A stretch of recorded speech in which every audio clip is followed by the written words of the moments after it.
For many years, rumors surrounded Elvis's final days. His family wanted answers, not stories, so they secretly hired a private investigator. He searched through old files, hidden places, and testimonies that were never heard before. Now, he has finally revealed what he discovered, and the truth is far more shocking than anyone ever imagined.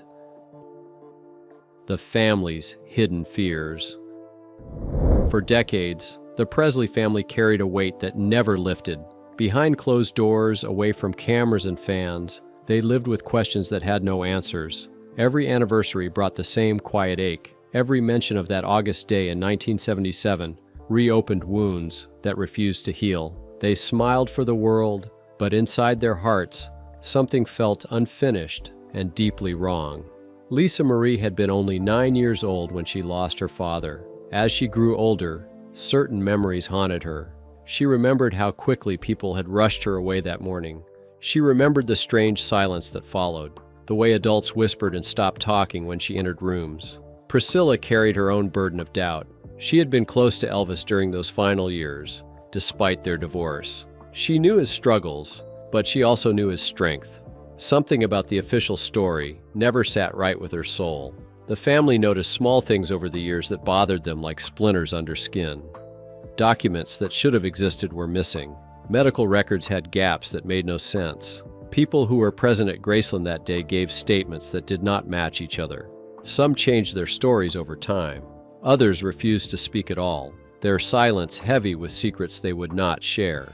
When reporters asked questions, certain names were always protected. Certain details were always glossed over or explained away too quickly. Time passed, but the discomfort only grew stronger. The family tried to move forward, but the past kept pulling them backward. They wanted to believe what they had been told. They wanted peace. But peace cannot exist where truth is buried.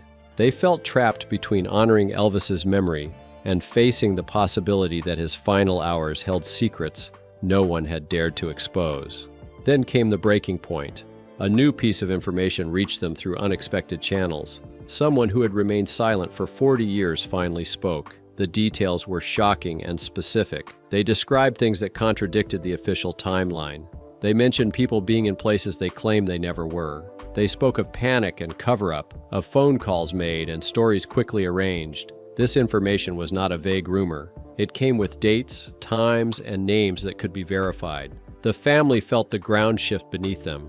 Old wounds tore open with fresh pain. They realized they could no longer live with uncertainty.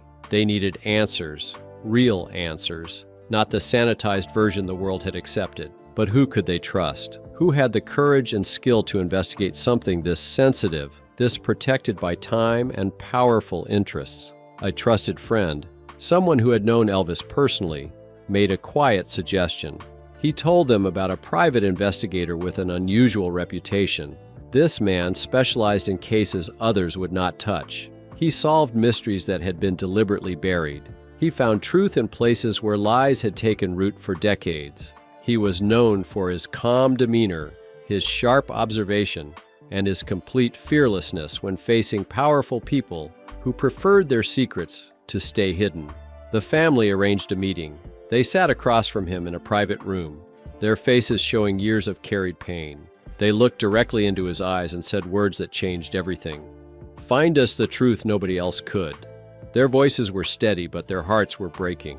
They needed him to succeed where everyone else had failed or refused to try. The investigator was a man in his 50s with gray hair and eyes that missed nothing. He had solved cases involving celebrities, politicians, and criminals. He knew how to navigate dangerous waters, but this case made him pause. Investigating Elvis Presley's death meant challenging a narrative that had been protected for decades. It meant facing people with power and resources who would not welcome his questions. It meant stepping into shadows that others had deliberately kept dark. He spent 3 days considering whether to accept. He knew the risks. He also knew that some truths deserve to be found, no matter how deeply they have been buried. Finally, he agreed.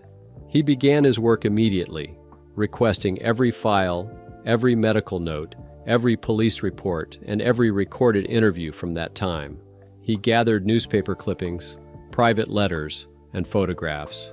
He created a timeline of that entire day, hour by hour, minute by minute. As he reviewed the official documents, something caught his attention immediately. His trained eyes saw what others had overlooked or chosen to ignore. There was a time gap in the official reports. Between the moment Elvis was found unresponsive and when emergency services were called, minutes were missing from every account. No one had ever questioned this gap. No one had demanded an explanation for why the timeline did not add up properly. He sat alone in his office late at night, the files spread across his desk. He took a red pen and carefully circled those missing minutes on the official timeline. His hand was steady, but his mind was racing. He leaned back in his chair and whispered to the empty room, his voice barely audible but filled with certainty. This changes everything. Graceland after dark. The investigator arrived at Graceland just after sunset, when the tourists had gone home and the gates were locked. The family had arranged this visit through someone they trusted completely, a longtime staff member who had worked at the mansion since the 1970s. This person still had access and remembered details that others had forgotten or chosen not to remember. They walked together toward the famous white columns as darkness settled over Memphis. The mansion felt different at night, without crowds and camera flashes, without the cheerful voices of tour guides. Graceland revealed another side of itself. The investigator felt the weight of the place immediately. It was not frightening, but deeply sad, as if the walls themselves held memories they could not release.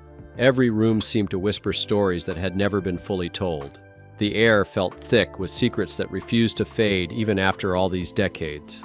They moved through the rooms slowly and carefully. The investigator studied everything with trained eyes that noticed what others missed. He looked at furniture placement and asked questions about what had been moved over the years. The staff member explained that after Elvis passed, certain things were rearranged quickly. Some items disappeared entirely.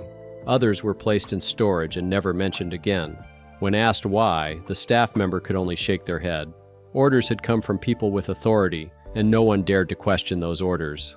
In the office area, the investigator examined filing cabinets and desk drawers. He noticed something strange immediately. The arrangement of papers did not match the dates on the folders. Someone had reorganized these documents, but not in any logical order. It looked like someone had gone through them hastily, perhaps removing certain papers while trying to make everything appear normal. Medical records were incomplete. Phone logs from August 1977 had pages missing. Guest books that should have recorded every visitor to Graceland during that time had entries that appeared to have been erased or covered over. The staff member led him to a back office that most visitors never saw. This had been a private space where Elvis handled personal business. The investigator ran his hands along the wood paneling, tapping gently, listening for hollow spaces. He had learned over years of investigation that people often hid important things in places they thought no one would look. His fingers found a seam that did not quite match the rest of the wall. Behind a loose panel, he discovered a small locked drawer built into the wall itself. This was not part of the original house design. Someone had installed it secretly, probably at Elvis's request. The staff member had never known it existed. The investigator worked on the old lock carefully with tools from his case. After several minutes, the mechanism clicked open. Inside the hidden drawer lay papers that had not seen light in decades. There were handwritten notes in Elvis's distinctive handwriting. There were photographs of people at Graceland, some marked with dates and times. There were receipts for medical supplies and prescriptions that matched no official records. But most importantly, there was a list of names written on yellow legal paper in Elvis's own hand. The investigator recognized several names immediately. These were people who had been part of Elvis's inner circle during his final year. Some were members of the Memphis Mafia, his loyal group of friends and employees. Others were doctors and medical professionals. A few were business associates, but what caught his attention was not just who was on the list. It was the notes Elvis had written beside certain names. Next to some names, Elvis had written words like, "always here," and "won't leave me alone," and "why so interested." The handwriting showed stress. The letters were pressed hard into the paper as if written with frustration or fear. These were not the notes of a man simply recording his friends. These were the observations of someone who had started to feel watched, pressured, perhaps even trapped. The investigator photographed every page carefully. He studied the list under his flashlight, his mind working to understand what Elvis had been trying to document. Most of the names appeared once or twice, but one name appeared multiple times throughout the pages. It was written at the top of the list, in the margins of notes, and on a separate piece of paper by itself. That name was underlined 3 times with such force that the pen had nearly torn through the paper. Below it, Elvis had written a question that sent chills down the investigator's spine. The handwriting was shaky, as if written late at night in private desperation. The investigator stared at those words, understanding their significance completely. Elvis had been questioning someone's constant presence. He had noticed something wrong. He had documented his concerns, but he had not lived long enough to act on whatever he had discovered. The investigator carefully placed the papers in his case. He looked at the staff member whose face had gone pale. They both understood what this meant. Elvis had known something was wrong. He had been keeping track. He had been afraid. The investigator touched the underlined name gently and whispered into the darkness of the empty mansion. "Why were you always there?" Voices of the past. The investigator spent the next 3 weeks tracking down people who had been close to Elvis during his final months. Some had moved away from Memphis decades ago, trying to escape the painful memories. Others still lived nearby, forever tied to the legacy of the man they had served and loved. He approached each person carefully, knowing that time had not erased their loyalty or their fear. His first interviews were with former staff members who had worked at Graceland during 1977. A housekeeper who had cleaned Elvis's bedroom spoke gently about those final days. She remembered how tired he looked, how he barely slept, how he seemed worried about things he would not discuss. She described finding him sitting alone in the dark sometimes, just staring at nothing. When she asked if he needed anything, he would shake his head and tell her everything was fine. But his eyes told a different story. A former member of the Memphis Mafia agreed to meet at a quiet diner outside the city. This man had been one of Elvis's closest companions for years. He spoke warmly about their friendship, about travels and concerts and late-night conversations. But when the investigator mentioned the specific name from the hidden list, the man's face changed completely. His friendly expression vanished. He stood up from the table without finishing his coffee and said he had nothing more to say. He left money for the meal and walked out, refusing to look back. The investigator noticed this pattern repeatedly. Some people would talk freely about Elvis's music, his generosity, his sense of humor, but the moment that particular name entered the conversation, walls went up, eyes looked away, voices became quiet. Several people ended their interviews immediately, claiming they had appointments they had forgotten. Their fear was obvious and deeply troubling. A nurse who had attended to Elvis during medical emergencies agreed to speak only if her identity remained protected. She met the investigator in a parking lot after dark. She was elderly now, her hands shaking as she clutched her purse. She told him that during Elvis's last months his anxiety had grown worse. He was not just worried about his health or his career. He was scared of someone close to him, someone he should have been able to trust completely. She described how Elvis would sometimes refuse certain medications unless she personally gave them to him. He stopped trusting people who had been in his life for years. He asked her strange questions about medication interactions and whether certain combinations could be made to look like accidents. She had been confused at the time, thinking his fear was just paranoia from exhaustion. Now, looking back through the lens of his death, she wondered if he had been trying to warn her about something real. Another former assistant revealed something even more disturbing. This person had handled Elvis's personal correspondence and private phone calls.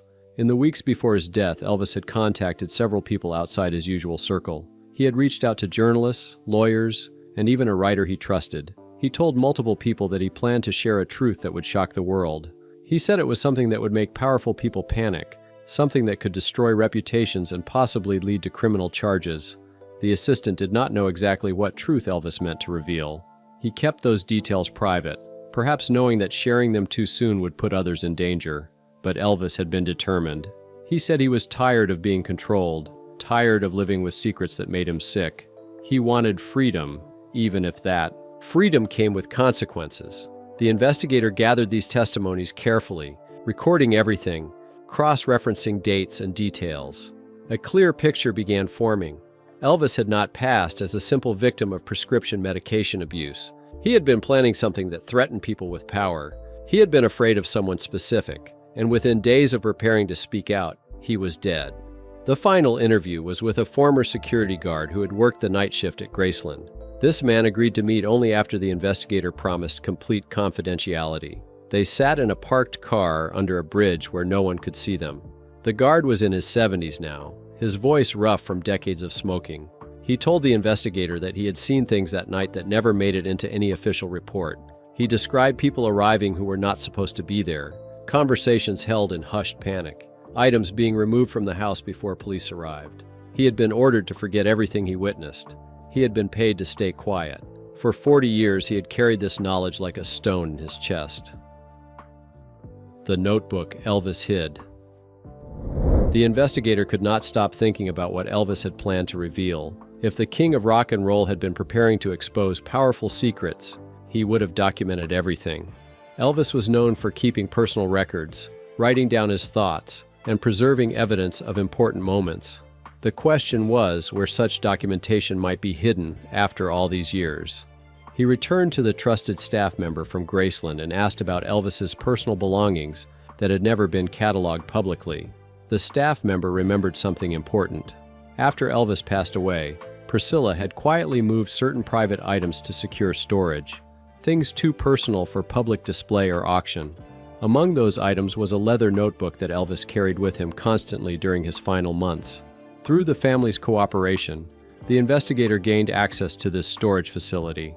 Inside a climate-controlled vault, protected from time and decay, sat boxes of Elvis's most intimate possessions, letters from his mother, photographs from his childhood, and there, wrapped in cloth, was the notebook. The investigator handled it with careful reverence. The brown leather cover was worn from constant use. The pages were filled with Elvis's handwriting, some entries neat and thoughtful, others scrawled quickly as if written in distress. The dates ranged from January through early August of 1977. Early entries were simple observations about concerts, family matters, and health concerns. But as the months progressed, the tone changed dramatically. Elvis began writing about people around him in ways that revealed growing suspicion and fear. He noted who visited him and when. He recorded conversations that troubled him. He wrote about feeling watched and manipulated. Some entries were written in a basic code, numbers and initials that required time to decipher. The investigator worked through them methodically, using context clues and cross-referencing with known facts. The coded messages revealed Elvis's awareness that someone was monitoring his activities. He wrote about phones that might be tapped and rooms where he did not feel safe to speak freely. The emotional entries were heartbreaking. Elvis wrote about feeling trapped in his own life, surrounded by people who claimed to love him but whom he could no longer trust. He expressed fear that his concerns would be dismissed as paranoia brought on by medications. He worried that no one would believe him if he spoke out. He felt isolated despite being constantly surrounded by staff and friends. Then came the chilling entries from July. Elvis wrote clearly that if something happened to him, people should look carefully at those he feared most. He did not write this as speculation. He wrote it as instruction, as if he sensed his time was running out. He listed names of people who had unusual access to him, who controlled his medications, who made decisions about his schedule and privacy. The investigator compared these names with the list found hidden at Graceland. They matched almost perfectly. Elvis had been documenting the same people in multiple places, creating a trail that could not be easily erased. He had known someone in his inner circle was betraying him, and he had tried to leave evidence behind. One person's name appeared more frequently than any other throughout the notebook. Elvis wrote about this individual with confusion and pain, noting how their behavior had changed, how they pushed certain medications, how they discouraged Elvis from seeking outside medical opinions. He wrote about conversations where this person had tried to convince him not to speak publicly about sensitive matters. The investigator felt sick reading these entries. Elvis had documented his own vulnerability, his own approaching end, without fully understanding how to protect himself. He had been betrayed by someone close, someone he had trusted for years. As the investigator flipped through the final pages, he suddenly froze. His breath caught in his throat. On a page dated just days before Elvis passed, there was an entry that made everything click into place. Elvis had written a specific date and time. Next to it, he had drawn a small box and written a cryptic phrase about a scheduled meeting. The investigator checked this against the official timeline from the day Elvis passed away. The date and time matched exactly with the missing minutes from the police reports. The gap that no one had ever explained. The period when something had happened that was never officially recorded. Elvis had documented the truth before it occurred. He had written down what was being planned, and then he had passed away during those exact missing minutes. The confession that breaks the silence. The breakthrough came on a cold morning in late autumn. The investigator received a phone call from an unknown number. The voice on the other end was shaking, barely able to form complete sentences. The caller would not give a name, but said they had been part of Elvis's inner circle in 1977. They said they could no longer live with what they knew.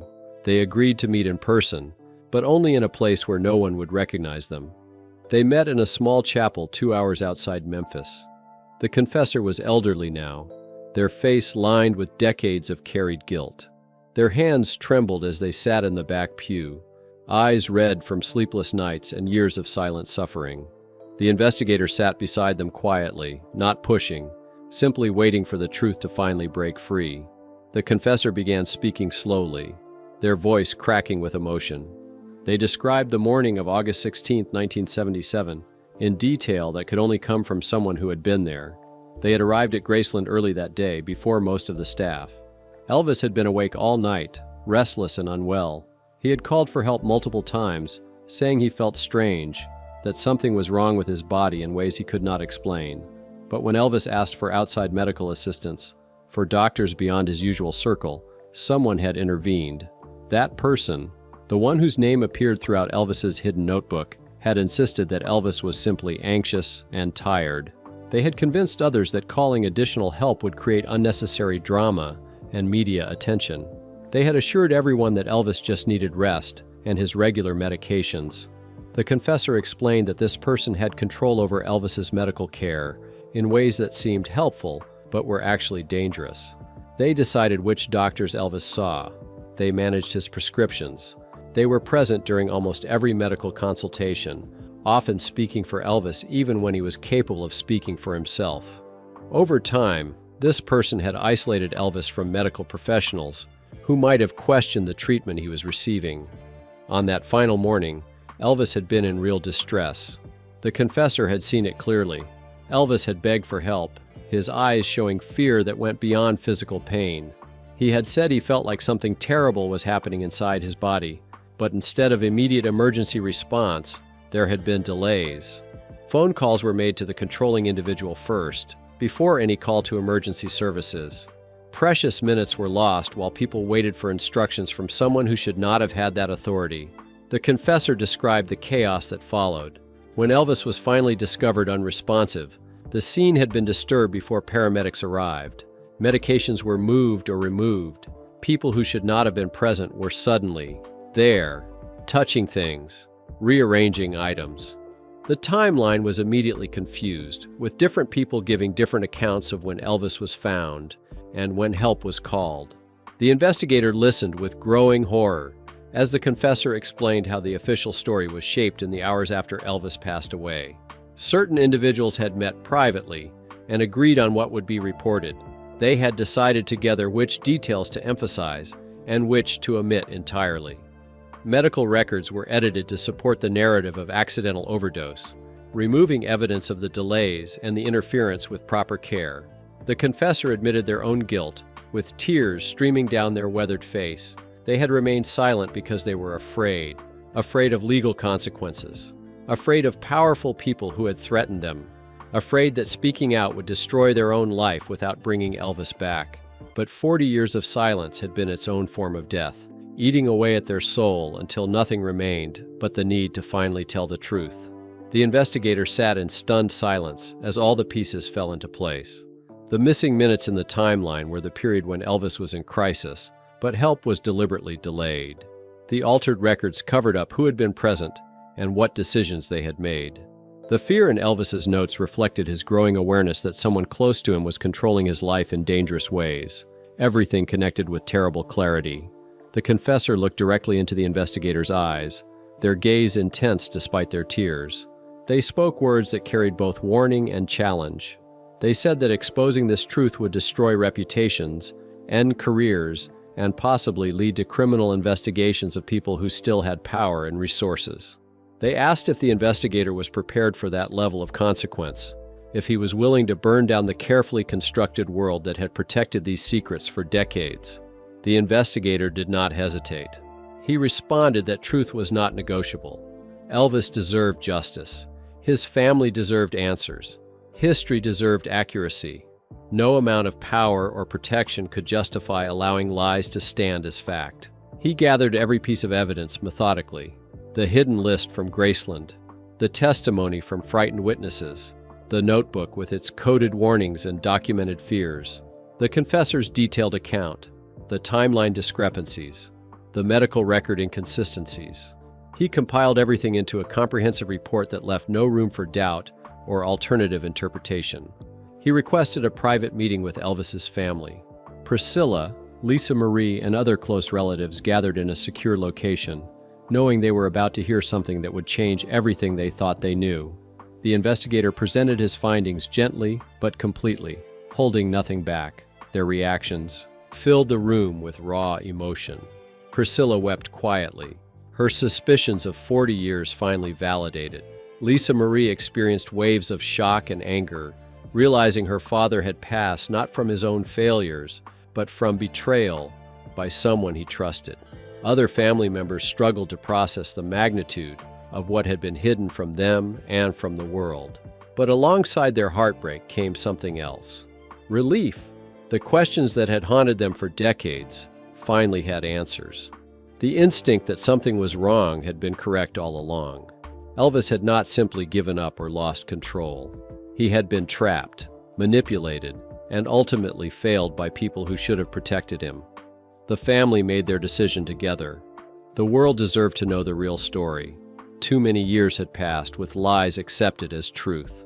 Elvis's legacy deserved to be separated from the false narrative of self-destruction. They authorized the investigator to release his complete findings, understanding that doing so would create waves throughout the entertainment industry and beyond. The investigator prepared a detailed report and released it through multiple channels simultaneously to prevent suppression. Media outlets received copies. Legal authorities were notified. Historical archives were updated. The response was immediate and enormous. Headlines screamed across newspapers and websites.